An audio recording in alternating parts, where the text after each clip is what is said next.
Je vais commencer par le premier livre de Samuel au chapitre 16, les versets 1 à 7, puis 10 à 13. Le Seigneur dit à Samuel, « Emplis ta corne d'huile et pars. Je t'envoie chez Jessé le Bethléemite, car j'ai vu parmi ses fils le roi qu'il me faut. »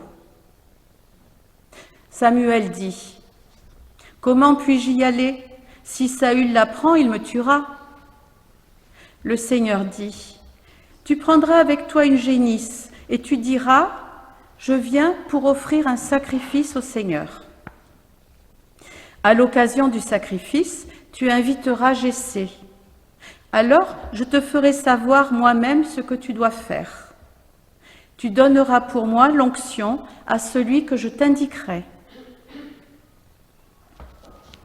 Samuel fit ce que le Seigneur avait dit. Il arriva à Bethléem et les anciens de la ville vinrent à sa rencontre. Ils disent, « C'est une heureuse occasion qui t'amène. » Il répondit, « Oui, c'est pour sacrifier au Seigneur que je suis venu. Sanctifiez-vous et vous viendrez avec moi au sacrifice. » Il sanctifia Jessé et ses fils et les invita au sacrifice. Quand ils arrivèrent, Samuel aperçut Eliab et il se dit, « Certainement le Messie du Seigneur est là, devant lui. » Mais le Seigneur dit à Samuel, « Ne considère pas son apparence ni sa haute taille, je le rejette. Il ne s'agit pas ici de ce que voient les hommes. Les hommes voient ce qui leur saute aux yeux, mais le Seigneur voit le cœur. » Plus loin au verset 10. Jessé fit ainsi passer 7 de ses fils devant Samuel. Et Samuel dit à Jessé, « Le Seigneur n'a choisi aucun de ceux-là. » Il dit à Jessé, « Les jeunes gens sont-ils là au complet ?» Jessé répondit, « Il reste encore le plus jeune, il fait paître le troupeau. » Samuel dit à Jessé, « Envoie-le chercher, nous ne nous mettrons pas à table avant son arrivée. » Jessé le fit donc venir. Le Seigneur dit, « Lève-toi, donne-lui l'onction, c'est lui. » Samuel prit la corne d'huile et il lui donna l'onction au milieu de ses frères. Et l'Esprit du Seigneur fondit sur David à partir de ce jour. Nous lirons ensuite dans l'Épître aux Éphésiens au chapitre 5, les versets 8 à 14. « Autrefois, vous étiez ténèbres. Maintenant, vous êtes lumière dans le Seigneur. Vivez en enfants de lumière. Et le fruit de la lumière s'appelle bonté, justice, vérité. Discernez ce qui plaît au Seigneur. Ne vous associez pas aux œuvres stériles des ténèbres, démasquez-les plutôt. Ce que ces gens font en secret, on a honte même d'en parler. Mais tout ce qui est démasqué est maintenant manifesté par la lumière, car tout ce qui est manifesté est lumière. C'est pourquoi l'on dit, éveille-toi, toi qui dors, lève-toi d'entre les morts, et sur toi le Christ resplendira. Enfin, le texte qui sera support de notre réflexion se trouve dans l'évangile de Jean au chapitre 9, versets 1 à 41. J'ai pris là la traduction de l'évangile par Jean-Yves Leloup, qui est prêtre et théologien et thérapeute aussi. En passant, il vit un homme aveugle de naissance. Ses disciples lui demandèrent, « Rabbi, qui est fautif, lui ou ses parents pour qu'il soit né aveugle ?» Jésus répondit, « Ni lui ni ses parents, c'est pour qu'en lui soient manifestées les œuvres de Dieu. Tant qu'il fait jour, j'ai à travailler aux œuvres de celui qui m'a envoyé. La nuit vient où nul ne peut travailler. Tant que je suis dans le monde, je suis la lumière du monde. » Il cracha à terre, fit de la boue avec sa salive, puis, de cette boue, il fit une onction sur les yeux de l'aveugle. Il lui dit, « Va te laver à la piscine de Siloé », ce qui se traduit par « envoyer ». L'aveugle y est allé, il s'est lavé.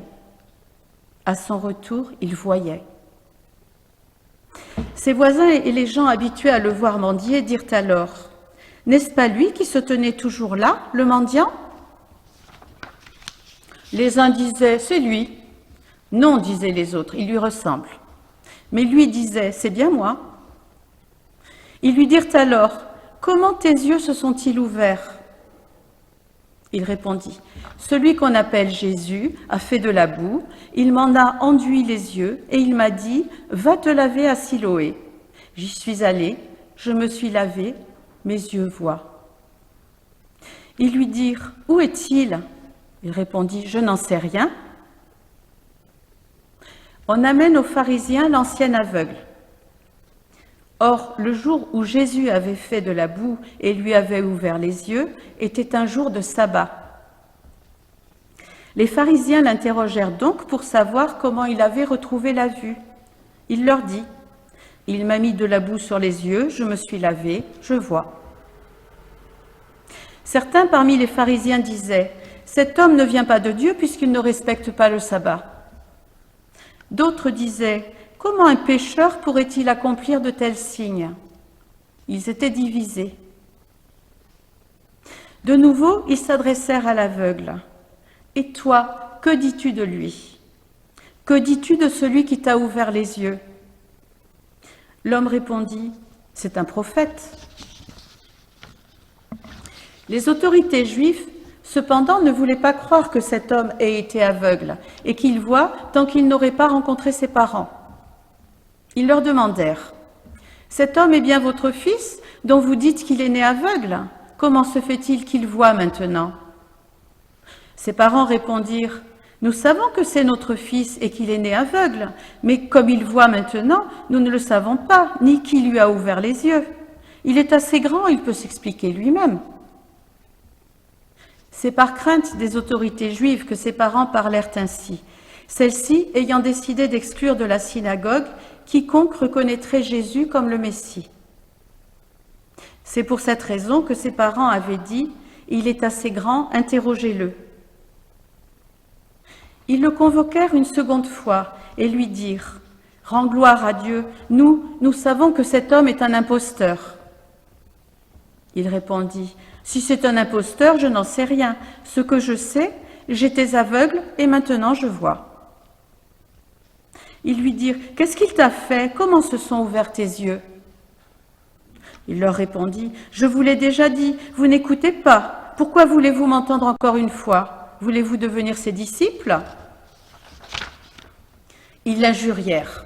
« Toi, dirent-ils, tu es le disciple de cet homme. Nous, c'est de Moïse que nous sommes les disciples. Nous savons que Dieu a parlé à Moïse, tandis que celui-là, nous ne savons pas d'où il est. » L'homme répondit, « C'est justement cela qui est étonnant. Vous ne savez pas d'où il est alors qu'il m'a ouvert les yeux? Nous savons bien que Dieu n'exauce pas les pécheurs, mais si un homme est religieux et accomplit sa volonté, celui-là, il l'exauce. Jamais on n'a entendu parler de quelqu'un qui ouvre les yeux d'un aveugle de naissance. Si cet homme-là n'était pas de Dieu, il ne pourrait rien faire. » Ils lui répondirent, « Tu es né dans le péché et tu nous fais la leçon ?» Ils le jetèrent dehors. Jésus apprit qu'on l'avait chassé. Le rencontrant, il lui dit, « Crois-tu au Fils de l'homme » Il répondit, « Qui est-il, Seigneur, pour que je croie en lui ?» Jésus lui dit, « Tu peux le voir, c'est celui qui te parle. » Alors il dit, « Je crois, Seigneur. » Et il se prosterna devant lui. Jésus dit alors, « C'est pour un jugement que je suis venu dans le monde, pour que voient ceux qui ne voient pas, et pour que ceux qui voient soient aveugles. » Les pharisiens qui se trouvaient là l'entendirent. Ils lui demandèrent, « Sommes-nous aveugles, nous aussi ?» Jésus leur répondit, « Si vous vous reconnaissiez aveugles, vous ne seriez pas égarés, mais vous dites, « Nous voyons », votre égarement demeure. » Jusqu'ici, la parole de Dieu. Seigneur, nous la connaissons ta parole ou nous croyons la connaître. Permets à présent, par la grâce de ton esprit, que nous puissions l'entendre et la recevoir comme si c'était la première fois. Fais de nous des disciples, toujours impatients d'entendre la voix de leur maître. Amen. Pour ce commentaire, je me suis largement inspirée du travail de Jean-Yves Leloup, le traducteur, sur ce passage de l'Évangile de Jean. En passant, il vit un homme aveugle de naissance. Ses disciples lui demandèrent « Rabbi, qui est fautif, lui ou ses parents, pour qu'il soit né aveugle ?» La grande question est posée. Qui est coupable? S'il y a du mal, de la souffrance dans le monde, il y a bien une cause à cela. Si un homme naît aveugle, c'est qu'il a péché. Mais quand il aurait péché, s'il est né ainsi, est-ce dans une vie antérieure? Sa cécité est-elle la dette qu'il doit payer pour ses actes passés? Est-ce le résultat de son mauvais karma? Le karma étant la loi de la cause et de l'effet. Tel acte entraîne telle conséquence. Un acte néfaste entraîne une conséquence néfaste dans cette vie ou dans une autre. C'est une notion propre aux philosophies orientales qui professent la réincarnation.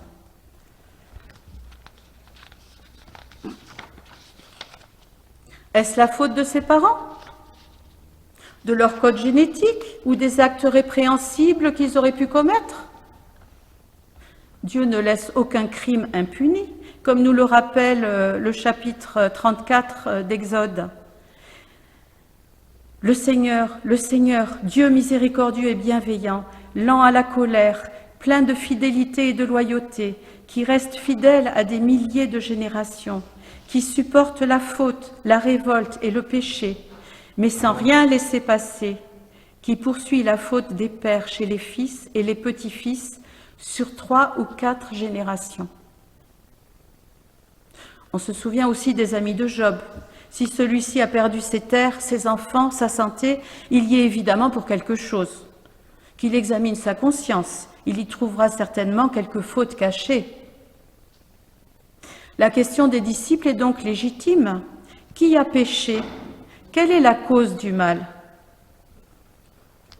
Jésus répond: ni lui ni ses parents. C'est pour qu'en lui soient manifestées les œuvres de Dieu. Étrange réponse qui brise la loi de la cause et de l'effet, la loi de la relation entre la faute et le malheur, entre le péché et la souffrance. Ce qui importe, ce ne sont pas les causes qui ont provoqué tel malheur ou telle maladie, mais ce que nous en faisons.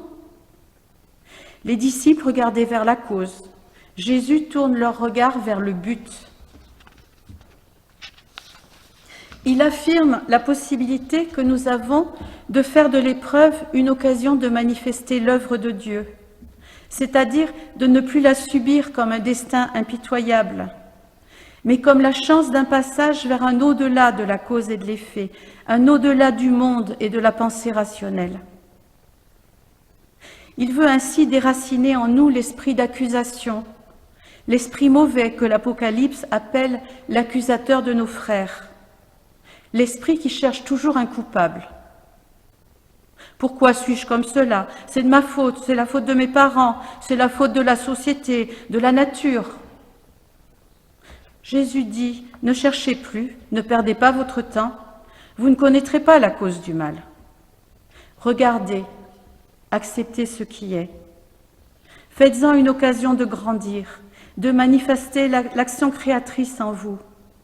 Sortez de cet esprit culpabilisé et culpabilisant.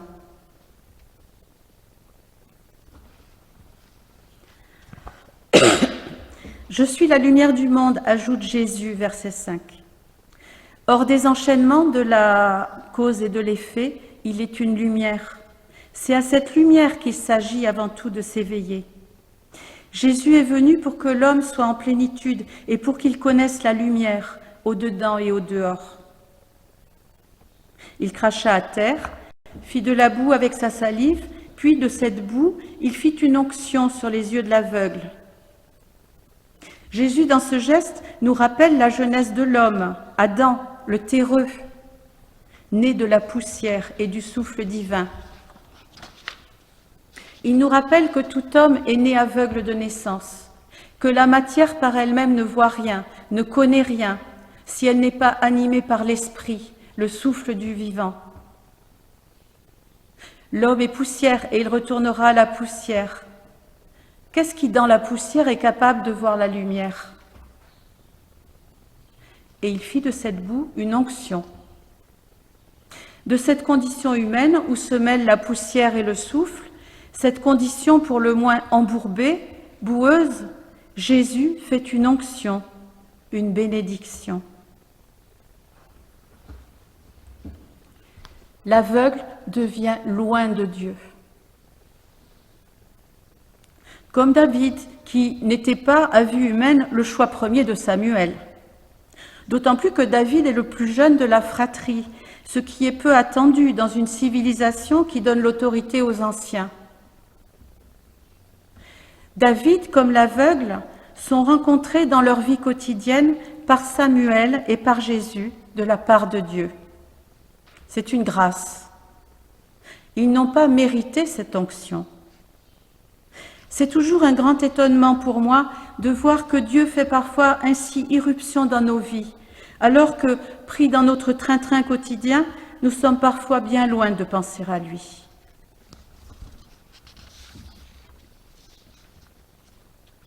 Jésus lui dit « Va te laver à la piscine de Siloé », ce qui se traduit par « envoyer ». L'aveugle y est allé, il s'est lavé, à son retour, il voyait. « Va ». Cet ordre de Jésus fait écho au texte de Samuel, où le prophète, l'envoyé de Dieu, part pour Bethléem, sans savoir précisément quel est le plan de Dieu. Qui sera le prochain oint de Dieu? On peut le constater lorsqu'il se méprend et pense au début qu'Éliab est celui qu'il recherche. De même, l'homme aveugle, qu'il est encore à ce stade du récit, doit se lever et aller à la piscine de Siloé, de l'envoyé. Il y va sans savoir exactement pourquoi. Il obéit alors que Jésus ne lui a pas dit la raison pour laquelle il l'envoie.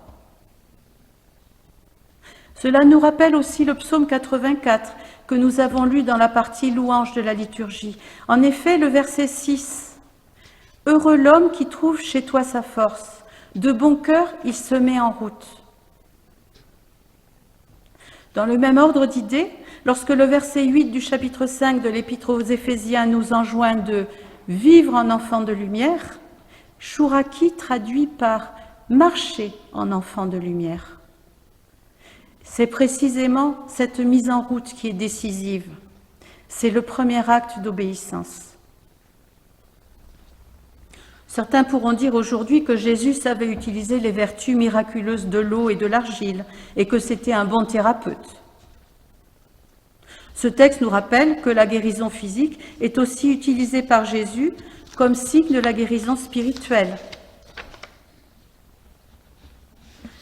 Après s'être laissé rencontrer par Jésus, il faut encore aller se plonger dans la piscine du baptême, se laver de tout son passé et renaître d'eau et d'esprit. Après avoir suivi cet itinéraire, que peut-on dire de plus que ce que disait l'aveugle? Je ne sais pas ce qui s'est passé. J'étais aveugle, maintenant je vois. Comme nous, Samuel, bien que prophète, voit avec le regard humain, il voit aux apparences. Il lui faut la lumière divine pour voir au cœur. Dans sa lumière, tout est manifesté, nous rappelle l'Épître aux Éphésiens. Je ne comprenais rien au monde, à la vie, à la souffrance. Maintenant, je vois. Je vois avec une lumière qui n'est pas celle de mes yeux.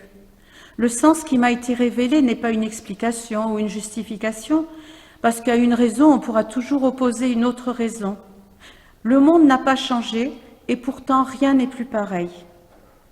Je ne peux plus poser sur lui les mêmes yeux, les mêmes regards. J'étais aveugle, et maintenant je vois. Qui t'a guéri? Demandent les pharisiens.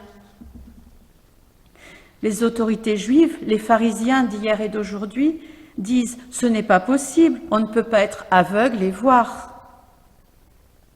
Jamais on n'a entendu parler de quelqu'un qui ouvre les yeux d'un aveugle de naissance. Si cet homme n'était pas de Dieu, il ne pourrait rien faire, rétorque l'aveugle devenu voyant. Il confesse sa foi. Si cet homme-là n'était pas de Dieu, il ne pourrait rien faire. Plus loin, « Je crois, Seigneur », et il se prosterna devant lui.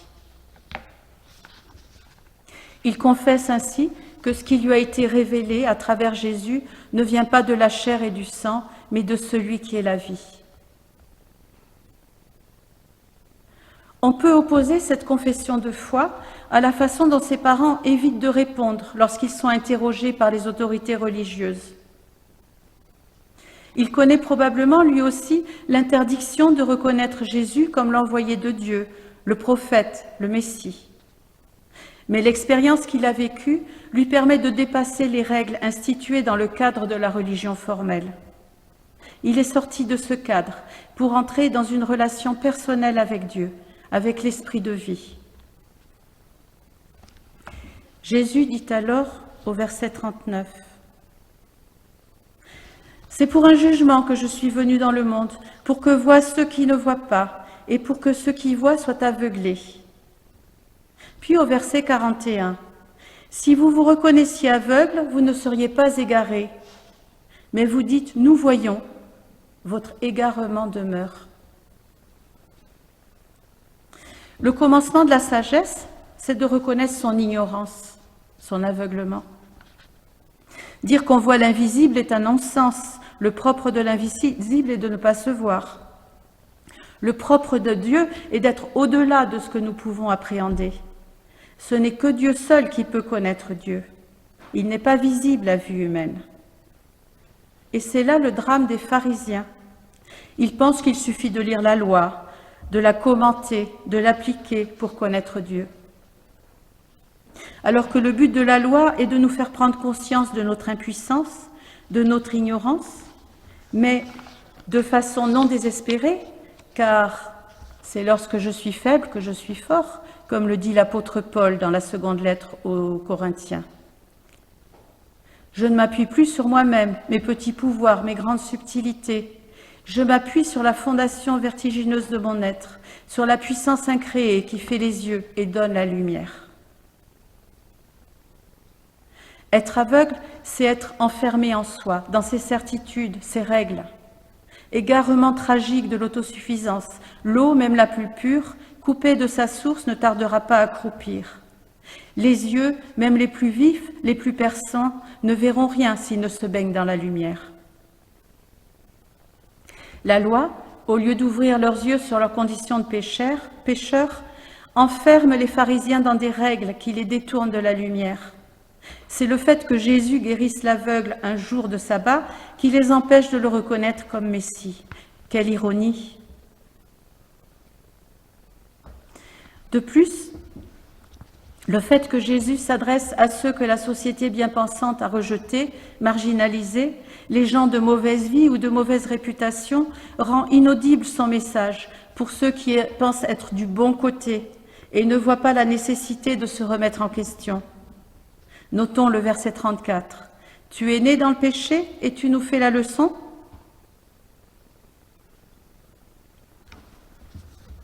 Pour terminer, je voudrais pointer la façon dont Jésus subvertit la notion de jugement. Ce récit débute avec la question de savoir qui est coupable. Jésus se situe tout de suite dans une autre perspective, nous l'avons vu. Mais ce récit se termine avec l'affirmation de Christ qu'il est venu dans le monde pour un jugement. Ce terme de jugement est polysémique. Le dictionnaire Le Robert propose plusieurs sens. Le premier correspond à l'action de juger, à la décision de justice qui ne me semble pas la plus pertinente dans ce contexte. Jésus a refusé de répondre à la question initiale des disciples. Qui est coupable? Nous l'avons vu. Par contre, le jugement peut également correspondre à une faculté de l'esprit permettant de bien juger de choses qui ne font pas l'objet d'une connaissance immédiate certaine, ni d'une démonstration rigoureuse. Et l'un des synonymes proposés dans ce cas est le discernement. C'est un écho à l'Épître aux Éphésiens, où il est recommandé de discerner. Nous retrouvons en opposition au discernement le concept d'aveuglement, et cela peut éclairer différemment ce verset 39. Christ n'est pas venu en juge, mais en éclaireur, c'est-à-dire celui qui apporte la lumière pour nous permettre de nous y retrouver dans ce monde, perverti par nos aveuglements individuels. N'est-il pas la lumière du monde ? Laissons-nous éclairer par lui. Amen. Je vous demande de vous lever pour l'exhortation. Maintenant que nous avons les yeux ouverts, regarde en arrière et loue le Seigneur. Regarde autour de toi et sers le Seigneur. Regarde en avant et compte sur le Seigneur. Regarde en haut et attends le Seigneur. Toujours avec toi, le Seigneur t'accompagne sur le chemin de ta vie. Reçois jour après jour sa grâce et sa bénédiction. Amen.